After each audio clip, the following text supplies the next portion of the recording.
Good morning, good afternoon, good evening, good night. Let's begin class 11, Unit 2, Chapter 2, Olympic Value Education. So, Olympism के बारे में Olympism का क्या concept था? Olympism created by Pierre de Coubertin. ये जो नाम है Pierre de Coubertin, C-O, एक एक्स्ट्रा सी आ गया, C-O-U-B-E-R-T-N, Coubertin, the founder of modern Olympics. He is also known as founder of modern Olympics. So, शुरुआत में ये बहुत पैशनेट थे, बहुत ज़्यादा उत्साह के साथ ही कोशिश कर इनका था कि वर्ल्ड को एक बेटर प्लेस बनाना है थ्रू स्पोर्ट्स के थ्रू। इनका ये मानना था कि स्पोर्ट्स वॉर को रुकवा सकता है, प्रमोट कर सकता है हेल्दी कंपटीशन को फ्री फ्रॉम कोई चीटिंग और डिस्क्रिमिनेशन से। और कुबर्टिन ने प्लान किया था मॉडर्न ओलंपिक गेम्स का 1890 में, और ओलंपिज्म से ये आइडिया बहुत क्लियर हुआ था। ये ओलंपिक का लोगो है, ठीक है। सो ये कॉन्सेप्ट है। अब ओलंपिज्म की फिलो एक क्या है कि एक फिलॉसफी है लाइफ का, जिसमें स्पोर्ट्स सर्व करता है humanity, promoting harmonious blend of body mind and will. Harmony provide कराता है बॉडी माइंड और विल को थ्रू ओलंपिज्म। इसका एफर्ट है जॉय, ये फोकस करता है Joy of effort, educational values, ठीक है।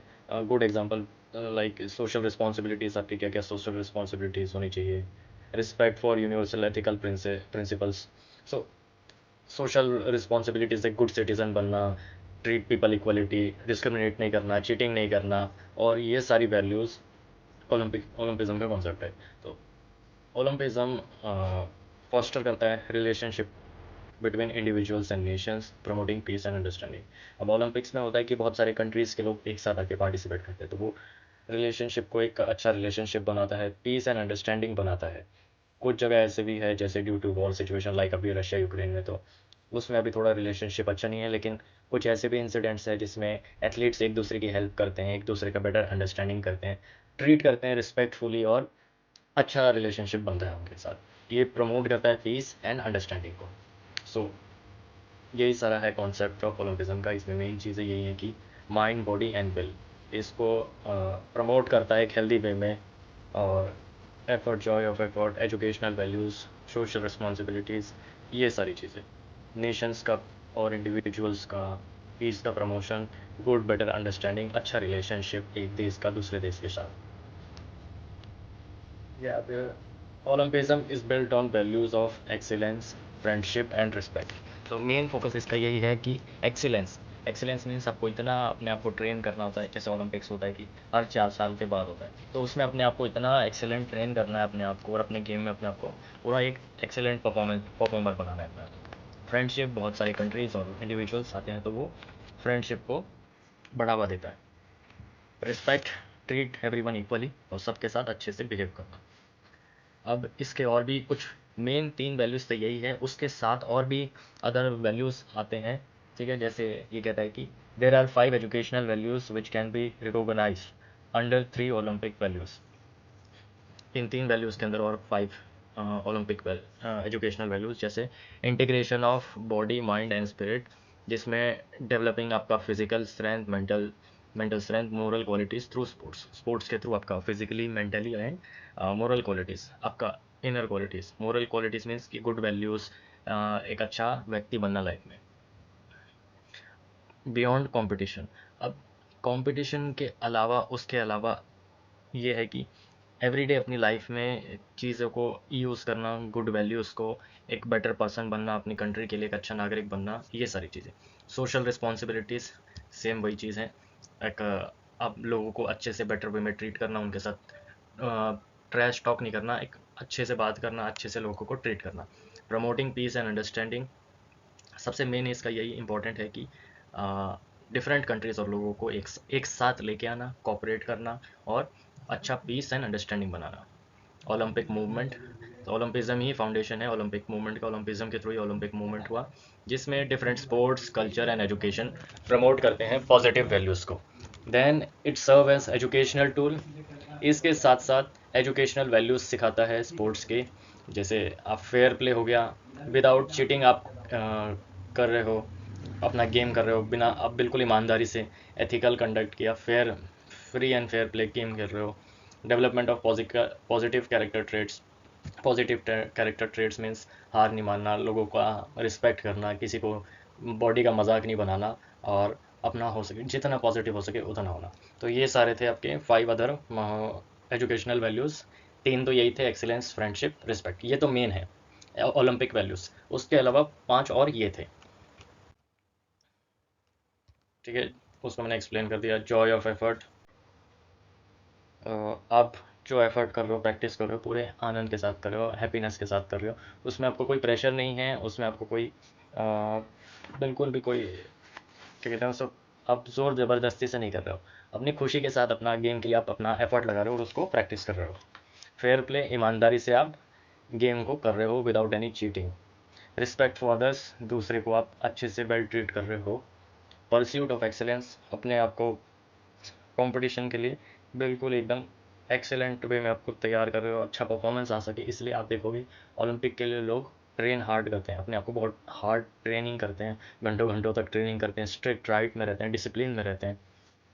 Balance among body, will and mind, अपना बॉडी का भी ध्यान रखना, फिजिकली अपना माइंड का भी ध्यान रखना, विल पावर को भी अच्छा स्ट्रांग रखना, लाइफ में चाहे कोई भी प्रॉब्लम हो उसको हैंडल करना, बॉडी का ध्यान रखना, केयर करना अपने बॉडी का, ठीक है, और विल पावर को हमेशा स्ट्रांग रखना, क्योंकि सबसे गेम चेंजर यही होता है, जब तक आप हार नहीं मानते तब तक आप असली में हारते नहीं हो। तो अपना विल पावर को भी स्ट्रांग रखना कि मैं जीत सकता हूँ और मैं कर सकता हूँ, ऐसा विल पावर। ये थे ओलंपिक के वैल्यूज़, 3 तो यही थे, उसके अलावा 5 और ये। ओलंपिक्स के बारे में बात करते हैं। ओलंपिक्स है क्या? ओलंपिक्स एक major international multi sport event है, ठीक है। मेजर मतलब काफ़ी इंपॉर्टेंट होता है ये। इंटरनेशनल मल्टी स्पोर्ट इवेंट होता है जिसमें समर ओलंपिक्स होता है और विंटर ओलंपिक्स होता है, जो हर 4 साल बाद होता है। अब इसकी हिस्ट्री पे आते हैं। एंशियंट ओलंपिक्स, एंशियंट ओलंपिक्स कैसे शुरू हुआ था? तो इसके भी अलग अलग स्टोरीज हैं। स्टार्ट करते हैं पहले कि पहला एंशियंट ओलंपिक माना जाता है कि ओलंपिया वैली में शुरू हुआ था 77 BCE में, ठीक है। ओलंपिया की वैली में, वहीं से इसका नाम आया था ओलंपिक गेम्स। तो 776 BC में स्टार्ट हुआ। अब वहाँ के जो नेटिव लोग हैं ओलंपिया के, वो गॉड जियोस को अपना गॉड मानते थे बहुत ही ज़्यादा। तो एक बार की बात है कि जियोस वो ओलंपिया के ग्राउंड में अपीयर हुआ। तो अब उसका एक फेयरफुल एंगल हुआ, जिससे क्या हुआ कि लैंड वो स्प्लिट हो गया, वो टुकड़े हो गया। तो वहाँ को जियोस के सम्मान और सुशांत कराने के लिए लोगों ने एक उसके लिए टेम्पल बनाया, और एक ट्रेडिशन रखा सेक्रीफाइस का, भी सेक्रीफाइस करेंगे हम गॉड जियोस के लिए, ठीक है। और लेट उसके बाद हरकुलस हरकुलस आया, जो जियोस का बेटा, उसने स्टार्ट कराया games and sports in the honour of his father. ये फर्स्ट स्टोरी थी, ठीक है। अगली स्टोरी, अब ओगियास करके एक राजा है, एलिस का, एलिस एक किंगडम है, उसका एक राजा है ओगियास। उसने रिस्पॉन्सिबिलिटी दी कि वास्ट टेबल्स जो है उसको क्लीन करे, ठीक है। तो हरकुलस को दिया, क्योंकि उसके मिसडीड्स के लिए, मतलब उसके जो रॉन्ग वर्क्स थे, रॉन्ग गलत कामों के लिए उसको पनिशमेंट दिया। तो हरकुलस ने इसके लिए कंडीशन रखा किंग ओगियस के सामने कि मैं ये पनिशमेंट कर लूँगा, लेकिन आपको एक प्रॉमिस करना पड़ेगा कि यू विल हैव टू पे और give 10th part of animal property. आपके जो एनिमल प्रॉपर्टी होगा उसका आप मेरे को 10th पार्ट दोगे, क्योंकि उस टाइम में एनिमल्स खेती बाड़ी ज़्यादा होता था, और एनिमल ही सब कुछ, लोग जितने ज़्यादा एनिमल उतने ज़्यादा रिच माने जाते थे लोग। तो किंग एग्रीड हो गया, ठीक है, मैं 10th part of animal property दे दूंगा, बस आपको अपना पनिशमेंट कंप्लीट करो। हरकुलस सक्सीड हो जाता है turning the flow of Alpheus का। सो ये जो आप एल्फिस रिवर देख रहे हो उसका फ्लो को टर्न करने में सक्सीड हो जाता है, जिससे सारा जो स्टेबल्स रहता है वो ऑटोमेटिकली क्लीन हो जाता है। बट क्या होता है कि king did not keep his word, वो अपना प्रॉमिस नहीं रखता। तो उसके बाद हरकुलस किंग ओगियस को मार देता है, और अब राजा बन जाता है हरकुलस, क्योंकि उसने किंग को मार दिया। अब हरकुलस डिसाइड करता है कि मैंने जो क्राइम करा है उसके लिए कुछ पे करूँ। सो वो ऑर्गेनाइज करता है Olympic games for the first time. ये वाली आपको स्टोरी क्लियर है आई थिंक। किंग ऑगियस को हरकुलस ने मार दिया क्योंकि उसने अपना प्रॉमिस नहीं रखा था, और हरकुलस अपनी पनिशमेंट कंप्लीट करता है। नेक्स्ट स्टोरी है एल्फियस रिवर से ही रिलेटेड अगेन। एक किंगडम फिर से एलिस, जिसमें Hippodamia the daughter of king Oenomaus की बेटी Hippodamia daughter was extraordinarily beautiful. Extra अपने पूरे किंगडम में, किंग एलिस किंगडम में सबसे ब्यूटिफुल, स्टनिंग हिप्पोडामिया, जो बेटी है किंग ओइनोमाउस की।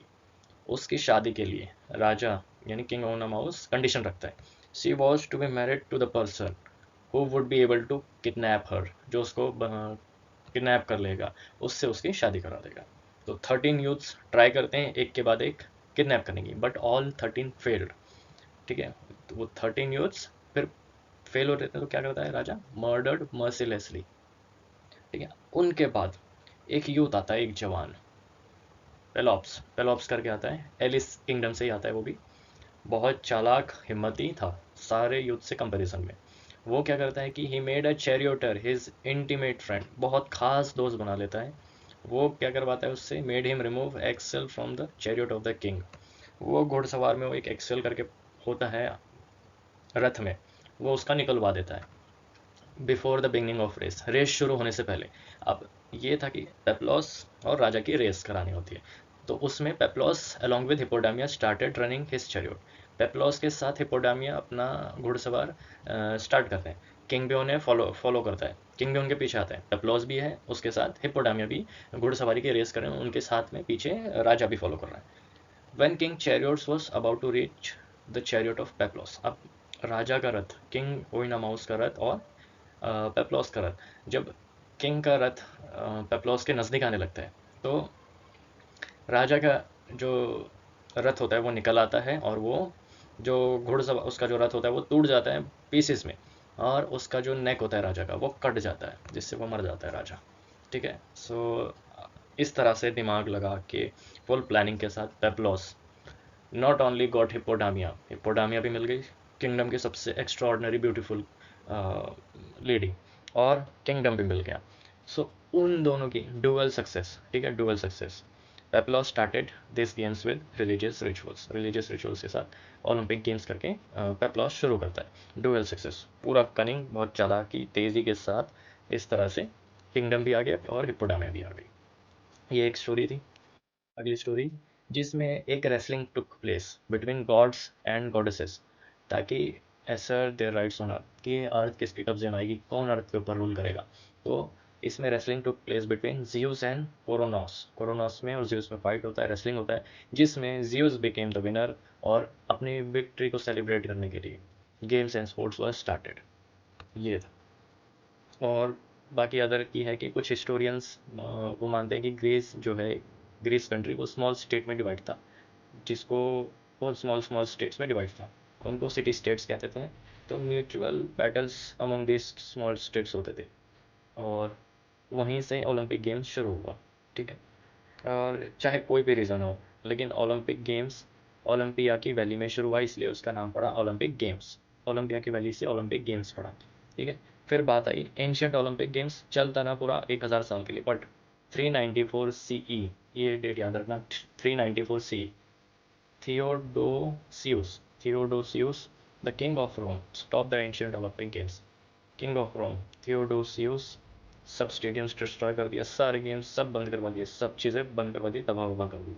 But even after that, the memory of these games remain in the hearts of the people of Olympia, the natives of Greece.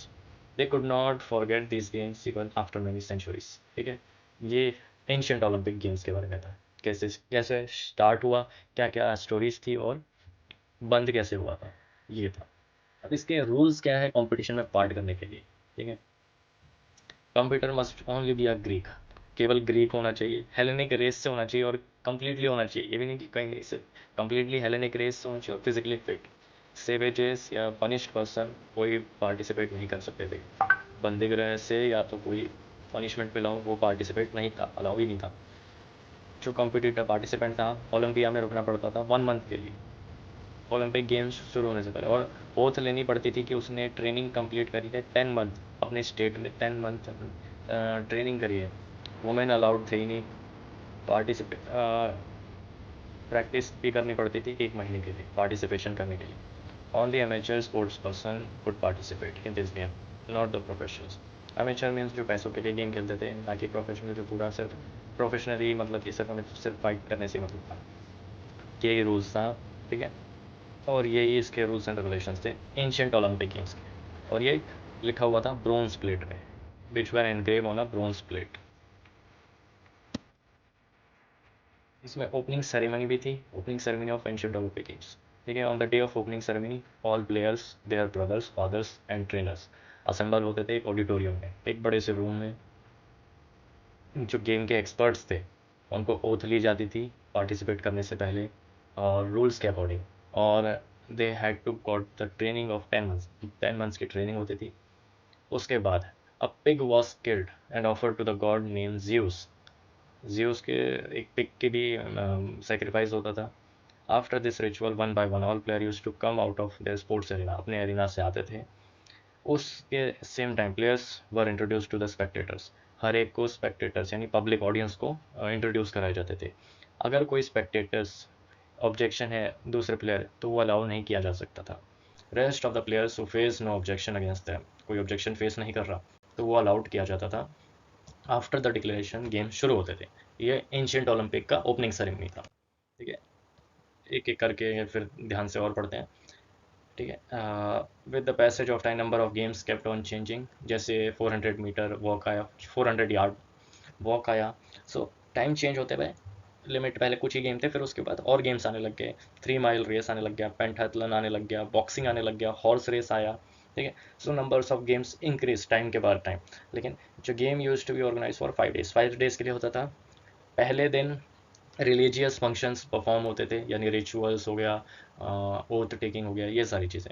Second day में march past introduction हो गया कि ये player है फ्रॉम दिस गेम और इस city से है, ये इसका नाम ये है। इस तरह से introduction to audience. On then chariot race, horse race and pentathlon were held, ये सेकेंड डे। थर्ड डे में ritual of sacrifice of animal was perform, animal का सेक्रीफाइस का रिचुअल होता था। After that competitions of races, wrestling and boxing were held.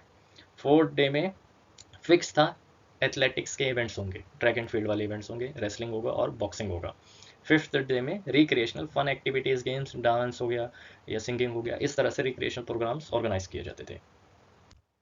अब इसमें क्या क्या अवार्ड्स मिलते थे? अब इसमें ये था कि इसमें ना अवार्ड्स के ऊपर कम फोकस किया जाता था और मान सम्मान के ऊपर ज़्यादा फोकस था। ठीक है, तो अवार्ड में क्या मिलते थे? फूड ग्रेन्स और animals were given as a reward.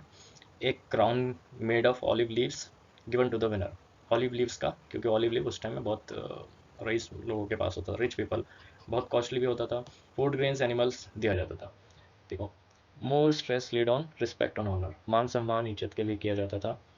तो उसमें उसके लिए क्या थे? Statues were also made of winners, winners के लिए स्टैचू बना दिए जाते थे वो ओलंपिया की कंट्री में। उसके लिए कहानियाँ लिखी जाती थी प्रेज ऑफ विनर्स की, जैसे वो कहते हैं ना, भैया में भैया, आप कोई भी एक नाम पर्सन कर लो, भैया में भैया ऐसे करके बोलते हैं ना, उस तरह से। और even the player use to participate, सिर्फ लोग सिर्फ इसलिए आते थे कि उनको मान सम्मान और इज्जत, अवार्ड्स के लिए, रिवॉर्ड्स के लिए नहीं आते थे, सिर्फ रिस्पेक्ट और ऑनर्स के लिए आते थे। अब ये सब हुआ। ठीक है, अब मॉडर्न ओलंपिक गेम्स। पायरी बैरन डी कुबर्टिन, फ्रांस के, पेरिस में बॉर्न हुए। इनकी फैमिली चाहती थी कि आर्मी में ज्वाइन हो, सो ही जॉइन सैनिक एकेडमी। बट कुछ टाइम बाद ही left and started studying political science, उन्होंने वो जो एकेडमी छोड़ दिया और पॉलिटिकल साइंस ज्वाइन किया। फिर इन्होंने स्टडी किया political science. He came to know about national and international program, इनको समझ आने लगा नेशनल एंड इंटरनेशनल प्रॉब्लम्स के बारे में। सो इन्होंने सोचा कि नेशनल और इंटरनेशनल प्रॉब्लम को सॉल्व किया जा सकता है थ्रू ओलंपिक गेम्स। सो कुबर्टिन का ड्रीम था कि एंशियंट ओलंपिक गेम्स के बारे में वर्ल्ड लेवल तक दोबारा से रिस्टार्ट हो, क्योंकि इन्होंने पॉलिटिक्स पढ़ा था, हर कंट्रीज के बारे में इनको पता चला क्या प्रॉब्लम है और कैसे सॉल्व कर सकता है। इस तरह से इन्होंने अपना पूरा एफर्ट लगाया। सो इन्होंने प्रपोज किया, एक मीटिंग किया कंट्रीज़ का 1893 में, और जिसमें कंट्रीज़ थी इटली, ग्रीस, स्पेन, स्वीडन, जिन्होंने बोला कि हाँ ओके वी आर रेडी, हम ये गेम शुरू करते हैं। बाकी अदर कंट्रीज़ ने अपोज किया, मना कर दिया कि नहीं नहीं हम ये सब नहीं कर सकते। ठीक है, सिर्फ यही थे, ग्रीस, स्पेन, स्वीडन। फिर आगे 16 जून को 1894 13 कंट्रीज़ की मीटिंग हुई पेरिस में, जिसमें 75 रिप्रेजेंटेटिव थे। और कुबर्टिन ने एफर्ट लगा के रिजॉल्व किया कि sports competition should held every 4 year, क्योंकि Greek Olympic games on the lines of Greek, every nation should invited to participate, हर नेशन पार्टिसिपेट करेगा। बहुत कष्टी करने के बाद कुबर्टिन सक्सेस हुआ और first modern Olympic games Athens में हुआ।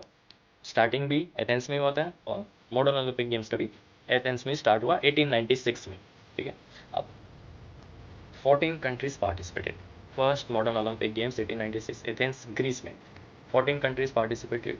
फिर धीरे धीरे हर 4 साल बाद ये होता रहा और कंट्रीज़ का पार्टिसिपेशन धीरे धीरे बढ़ने लगा।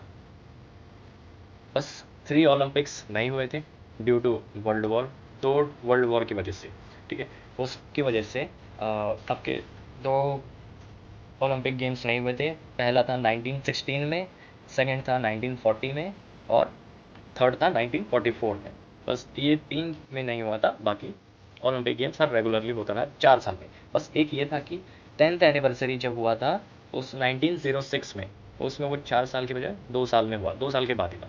ये और एक याद रखने वाली चीज़ है, 1906 में 10th एनिवर्सरी था, इसलिए वो 4 ईयर वाला इंटरवल फॉलो नहीं किया था सिर्फ, तो 2 साल के बाद ही हो गया था ओलंपिक्स।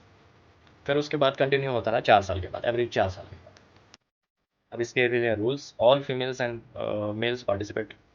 ठीक है, एमेचर भी है बट अब प्रोफेशनल भी हर कोई पार्टिसिपेट कर सकता है, बट आपके लिए क्वालिफाई करना पड़ता है।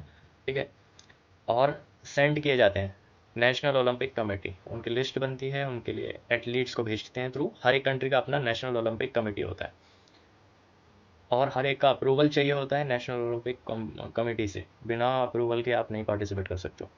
इसके लिए भी ओपनिंग सेरेमनी होती है, ओलंपिक टॉर्च या फ्लेम जो होती है थ्रू सनराइज इन ओलंपिक विलेज जो ग्रीस में है, वहाँ पर ये किया जाता है, ब्रॉड किया जाता है वहाँ से टू ओलंपिक गेम्स, और द प्रेसिडेंट और prime minister declare games open in the stadium.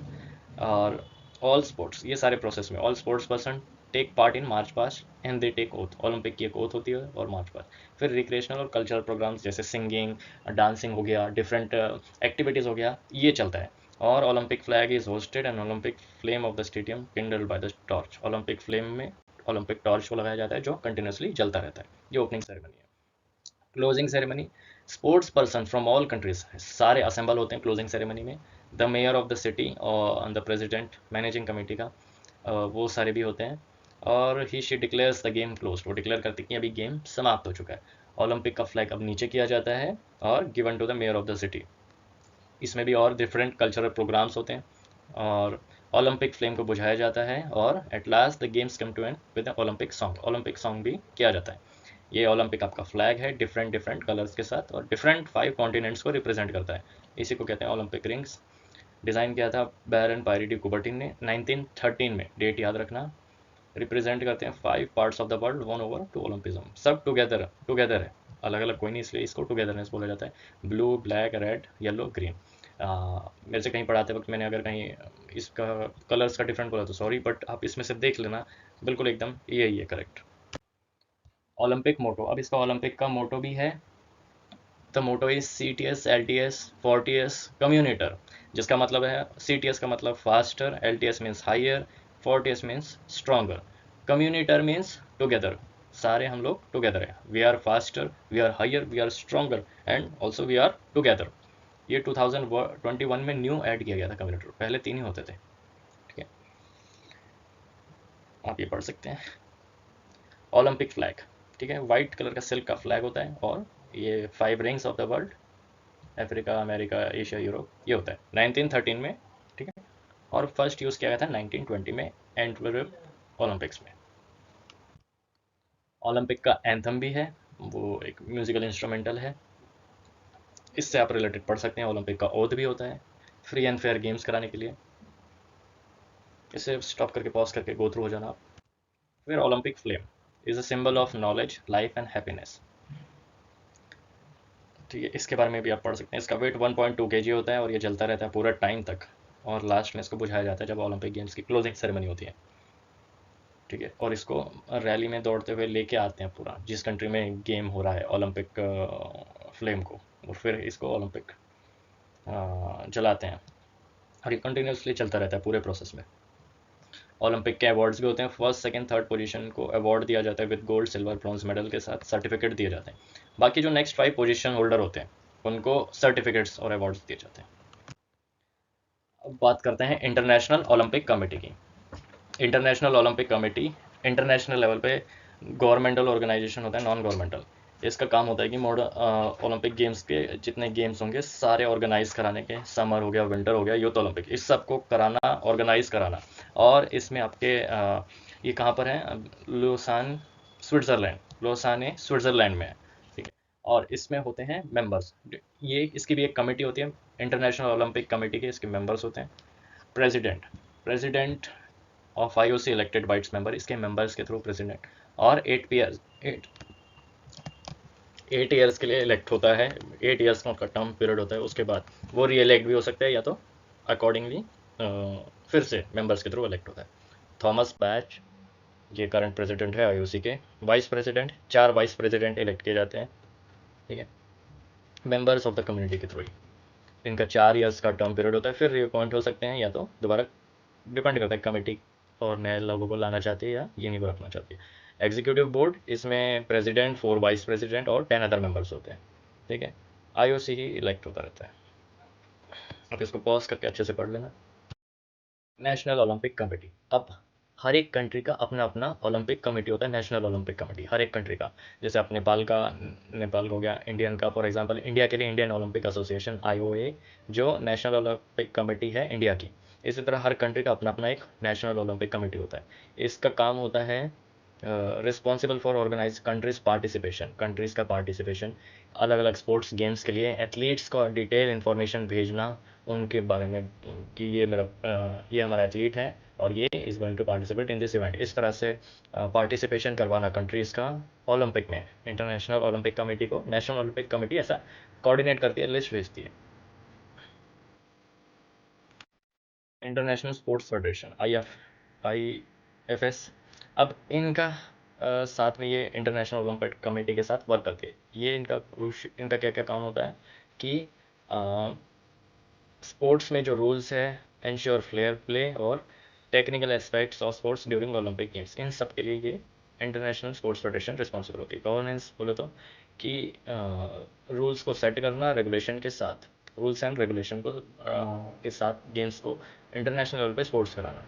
Work to promote development of sports world wide, ensuring its growth and popularity, ठीक है। ग्रोथ का पॉपुलैरिटी करवाना अलग अलग different parts of the world में, development में। Technical control, technical sports like fair and consistence judging and officiating, properly जज करे जा रहे हैं विदाउट बायसनेस के साथ। क्योंकि टेक्निकल कंट्रोल मतलब जो ऑफिशियल्स है, एम्पायर्स है, प्रॉपरली जज कर रहे हैं, ऑफिशिएट कर रहे हैं कि नहीं। एंटी डोपिंग, कोई ऐसा सब्सटेंस नहीं लेना जिससे अनफेयर मीन्स के थ्रू या कोई मेडिसिन या कोई इस तरह से चीटिंग नहीं करना, ठीक है। तो उसके लिए वर्ल्ड एंटी डोपिंग और नेशनल एंटी डोपिंग ऐसे होता है जो डोपिंग के अगेंस्ट वर्क करते हैं। Compliance with the Olympic charter, statutes, practices, activities align with Olympic charter, ये सब बहुत होता है।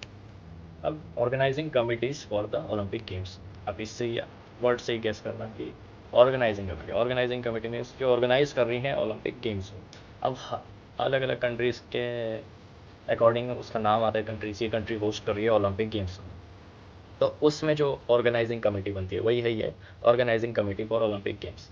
इसका काम होता है बहुत लंबाई और काफ़ी काम होता है इनका। इसमें from the moment when the city is selected to host the games, there are only 7 years left to put in all necessary arrangements, हर एक अरेंजमेंट लगाना, किस तरह से स्टेडियम का सेटअप होगा, कि कहाँ ऑडियंस बैठेगी, किस तरह से गेम्स होंगे, कौन सिंगिंग करेगा, कौन किस तरह से अरेंजमेंट्स करने और ट्रांसपोर्टेशन के, मीडिया कवरेज के, हर एक चीज़ का, ठीक है। उसी तरह based on propose plan, organising committee create और upgrade competition venues, stadium, training halls, Olympic village. Olympic village means जहाँ पर ऑल द स्पोर्ट्स पर्सन और एथलीट्स, उनके लिए एक जगह होती है प्रैक्टिस करने के लिए और उनके लिए स्टे के लिए होता है। परफॉर्म जॉब एफिशिएंटली करें, ठीक है। Transportation system, medical service, athletes to spectators, हर एक का काम, ये सारा इनका भी ड्यूटीज ये काम करना। Create a culture program, concerts, place, ballets, exhibition during Olympic games, सब चीज़, लोगो, बैनर, हर एक चीज़ ऑर्गेनाइजिंग कमेटी के आगे। देखिए आप इसको पॉज करके और पढ़ना अच्छे से। थैंक यू और होप इसको गैप लेके 5-5 मिनट का आप थोड़ा ऐसे पढ़ सकते हैं, एकदम सबको ज़्यादा भारी लगेगा। तो मैंने अपना बेस्ट ट्राई करा आपको अच्छे से एक्सप्लेन करने के लिए, बट फिर भी कुछ कमी आ गई तो आप पॉज करके रीड करना अच्छे से, बेटर अंडरस्टैंडिंग के लिए। Thank you all.